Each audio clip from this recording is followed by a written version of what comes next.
সোশ্যালের আর কদিন বাকি? সবাই এখানে বসে গুলতানি মারছিস আর আমি একা একা খেটে খেটে নিজের হাড়মাস এক করে দিলাম। শিগগির এদিকে আয়। जिनका होगा निशाना अभी जो करेंगे इनका सर्वनाश वो कहलाएंगे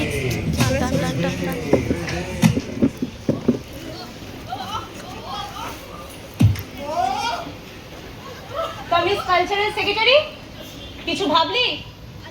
ওমা, আমি তো কবেই ভেবে ফেলেছি। প্রথমে একটা উদ্বোধনী সঙ্গীত হবে, তারপর বেশ কয়েকটা নৃত্য পরিবেশন হবে, তারপর কেউ চাইলে একটু আবৃত্তিও করতে পারে।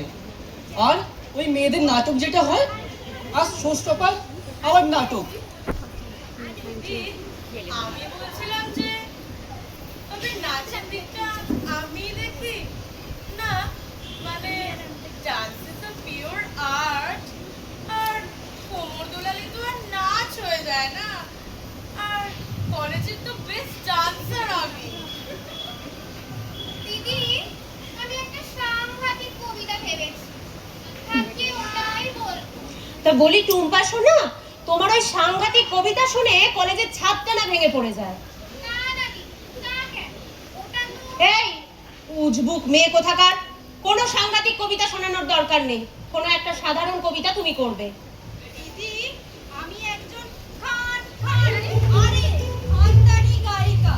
আমার খুব আরে উচ্চ কিছু অ্যাওয়ার্ড আছে বলছি। এই এলিজা, বলি কালকে থেকে কলেজে মুখে ব্যান্ডেজ বেঁধে আসবে তুমি। আর তুই ফ্যাশন শো ছাড়া যদি অন্য কিছুতে নাম দিয়েছিস, তাহলে তোকে মেরে বালি চাপা দিয়ে দেবো। রিঙ্কি, গানের দিকটা রিঙ্কি তুই দেখবি। এমা দিদি, আমি তো কত্থক নাচি। কাল থেকে তবে কত্থক গাইবি। এই তোরা একটু চুপ কর তো, ওদের ঢং দেখে আর পারি না বাবা। এবার আমরা আমাদের নাটকের কথায় আসি।